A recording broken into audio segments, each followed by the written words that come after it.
Hello and welcome to Inflation Factors. My name is Tokmo Kandiwa. Today I'm joined by acting CEO of Institute of Chartered Accountants of Zimbabwe, Mr. Owen Mavengeri. Owen, how are you? Hi, Dr. Mawai. I'm okay. Good, thanks. So basically today we are talking about the push factors in the world. We are seeing that inflation is picking up daily. Taking globally, we're expecting inflation to pick up with 2.22%. My first question to you today is the IMF is projecting that we are going to have a downtrend and growth of the world to about 4.4%. And also in Zimbabwe, last year, 2021, we were projecting about 7.8 GDP growth, and this year we've got a 5.5 GDP growth. What's your take on that? All right, thank you for that question. I think it's quite a very pertinent question at this point in time. If you look at it globally, we've got the obvious COVID issues, which are affecting everyone. But my personal view is, I think the worst is over. I hope I'm not being too optimistic, but if we get out of COVID, I actually expect the world to actually beat those targets, including ourselves, because we've been held up for so long. So once we are past that, I expect some increase in virtually all the economic activities. So I think for me, the first issue is the COVID. Its impact, whether we are really past it or we are going to get into another wave, because that will then impact quite a lot of things, because the obvious impacts of the shutdowns. And then we've got this other issue, which is brewing, the Ukraine-Russia issue, the impact of that, the uncertainty that it's breeding, and how, it will all end. I think that will have another bearing on the global economy as well. And then it will then have a knock-on effect on things like oil prices, commodity prices. And speaking of those two, they then come back to Zimbabwe, because we are a price taker for the oil and for our commodities. So we're given a price for importing oil, we're given a price for exporting our commodities. So those issues will then come back to us, and then they will affect us as well. And of course, power availability, if we've got power or not, that will also impact us locally in Zimbabwe. Okay. So basically, guys, I just saying the Ukraine issue, the invasion, will directly affect us as a country. Yeah. So ideally, I think if you look at it from a physical point of view, we should not really be affected. But we now live in a global economy. Look at how long it took for the virus, which originated perhaps in Asia, to come to us, and how it then affected us. So whatever happens on the opposite side of the world will have an impact on us, especially if it's going to affect your commodity prices. Because my expectation is oil prices will move because of that. Whatever happens, it should have an impact on oil prices and on commodity prices. And for us, we rely quite a lot on the commodities for our minerals, the price of those commodities, and of course the oil that we import. So it will have an impact on virtually everyone in the world, including us. Okay, so coming back to our mother country, Zimbabwe, we've got a set target of GDP of 5.5. Do you see yourself as a Zimbabwean meeting that target? I believe so. I think, like I mentioned earlier, it obviously depends on the COVID issue, power availability, because industry has been crying a bit around because of the power cuts. Although I know that there's quite a lot in the pipeline in terms of trying to resolve the power crisis. Yes. And then I think those two that for me are the major issues. And of course, not to keep repeating the same issues, but the oils and the oil price, which obviously will then import some inflation and have an impact on us and so on and so on. January, we have seen an increase in the bread price, exchange rate. Then manufacturing sector, the market as well is hugely affected. Are we going to meet the 5.5 growth targets? I still think so, yes. I think it's achievable. Yes, we did see some price increases in the recent past month. But if you look at even both of the rates, they are not moving that significantly, especially in the past couple of weeks, which I think is a positive. And then with regards to the auction, I think admittedly it's not meeting the requirements for everyone. So that's why I suppose you hear the authorities continuing to talk about how best to include everyone in that auction, because the more people access the forex on the market, on the official auction market, then you've got less activity on the black market. And of course, even trying to find ways of removing the push factors for people to go into the black market. You look at the things like the duties that have now been designated to be payable in local currency, your mining royalties. So all of that, I think it is also positive in the sense that it then moves activity away from the black market, because then you don't have that push factor. So all those issues, I think they kind of come back to whether or not we'll be able to meet our target of the GDP.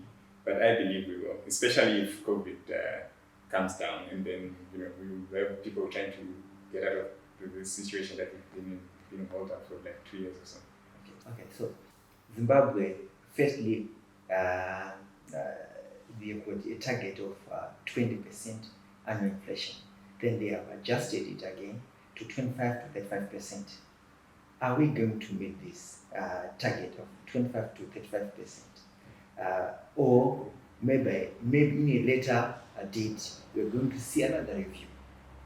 Okay, so first, before I answer your question directly, I think from an accounting point of view, 25 to 35, that is the point at which you trigger certain conversations around the hyperinflation accounting.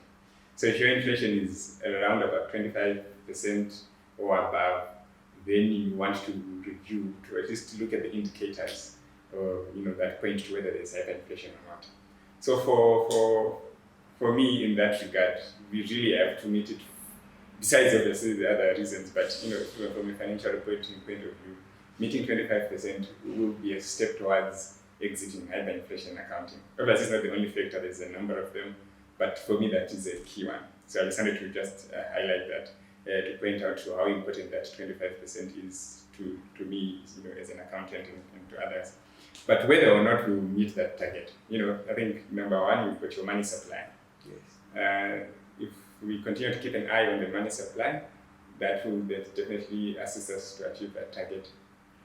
Our interest rates, that too has an impact. If you increase interest rates, then you reduce inflation. The downside, of course, is you may then reduce your economic activities and the impact on the GDP. And of course, the black market, that always has a role to play in everything. So, which is why those measures to improve, the auction rate, the auction market, and to improve the attractiveness of the RTGS, these pro-RTGS measures, like the duties which we've recently just spoken about. Okay, so I'll ask again. Giving this view, on 21 January, the RBZ published a statement that was stating that the money supply growth decreased. That's number one. Number two, RBZ Governor John Mambuchka last week said if the inflation goes up, he is going to increase the interest rate. So, are we going to make this target? I think so. I think what you just said ties into the same thing that I was saying, in the sense that I think it's an if, really, because it's not like it's guaranteed that we are going to meet it. It's an if there are conditions that are required and everyone has a role to play. If the government does its part, we do our part, and then we can be able to meet the target, because the target is a lot of things that are required, because we are really trying to reduce this inflation. At current rate, if we continue to hover around 5%, statistically that translates to about 80% per annum. Mm-hmm. So we've really got to come down to 2% or even less. So there's a lot that needs to be done. Some of the measures that we've already spoken about. So it's if so many other things happen, then we can do it. But I think it's a good target for even the first reason that I gave you, to say that that's when we can start talking about exiting this hyperinflation accounting and so on and so on. Okay. Yeah, but I think there's a lot that needs to be done, and I'm glad that you've even spoken about what those measures that are being considered, because we really need to achieve that target. Okay. So my next question is the consumer price index has increased from the previous month. It has increased. Then, on the contrary, we have seen inflation going down by a significant percent of about 0.42%. What does this mean to us? Okay, so this index is the one that you're supposed to be checking. So I think it's in the 4,000s now. I can't remember now. Yes. So this index, it's like, how best can I explain this? It's just a measure of, it's a weighted kind of average. Mhm. So the fact that the index has gone up, you have got to then consider by how much it has gone up. And the amount in which it has gone up is your inflation. So it is going up, yes, but it is not going up as quickly as before. So in the past, it used to really jump. That's why the inflation was also very high. But now it's going up slowly. Then inflation also comes down. So that's kind of how that is working. So it's just really about the index increasing, but at a decreasing rate. So that's why we find, yes, it's gone up, but it's gone up by a little bit. That's why inflation has come down. Okay, so But it has to keep that rate has to keep reducing, really. So basically, we are going to have a slow growth in inflation. Yes. Yeah. So inflation is coming down, which is positive, I guess. Okay. Let's come to the auction system. Yes. Some are saying the auction system has to adopt the Dutch system.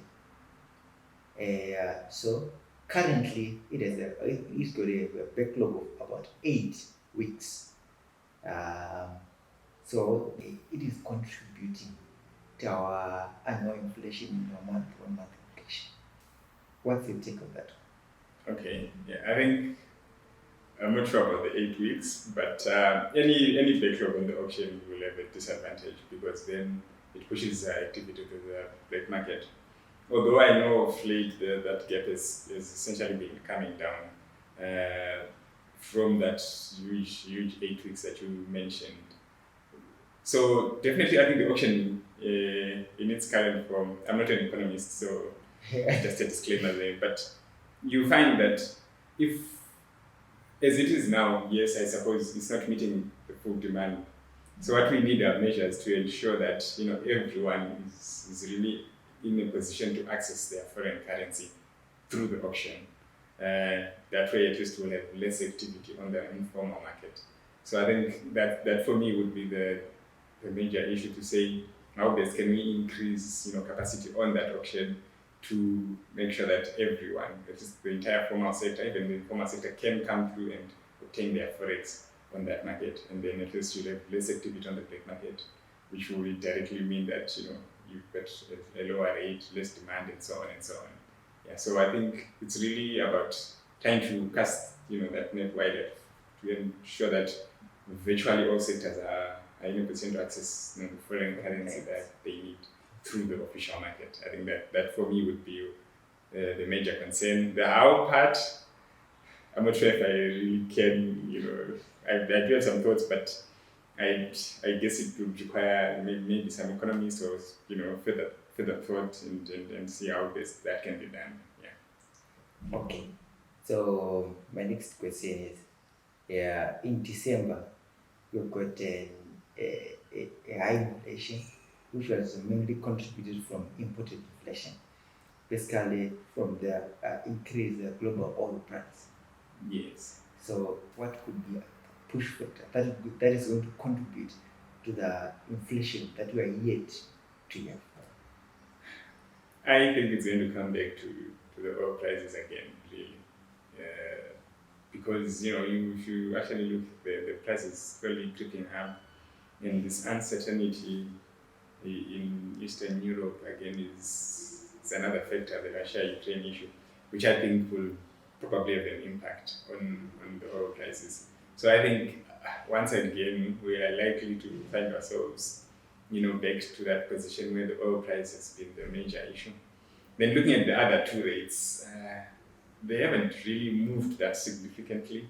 So from that angle, I don't suppose there would be much, but it was likely to be on the inflation rate because over the past maybe 5 6 weeks, you haven't seen that much of a huge jump in both the exchange rates. Isn't it that we don't have enough Zimbabwean dollars on the market? That's why we haven't seen an increase. Because once we have got abundance of Zim dollars on the market, definitely are going to have an increase there. Yeah, so I think that's a very interesting point. I think that's why we always talk about this money supply. The more Zim dollars there are on the market, then the rate. But it's also a factor of these Zim dollars. That's why I suppose the pro RTGS measures, like making sure that you can pay your duties for those vehicles, like 50% of it in RTGS, your mining royalties. So what it then means is even if you've got an increase in RTGS dollars, they don't necessarily have to be converted to US dollars before you can use them. Because imagine you're trying to import your vehicle. If you've got lots of RTGS, you've got to look for US dollars somewhere. And likely it's going to be the black market, increasing the rates and so on.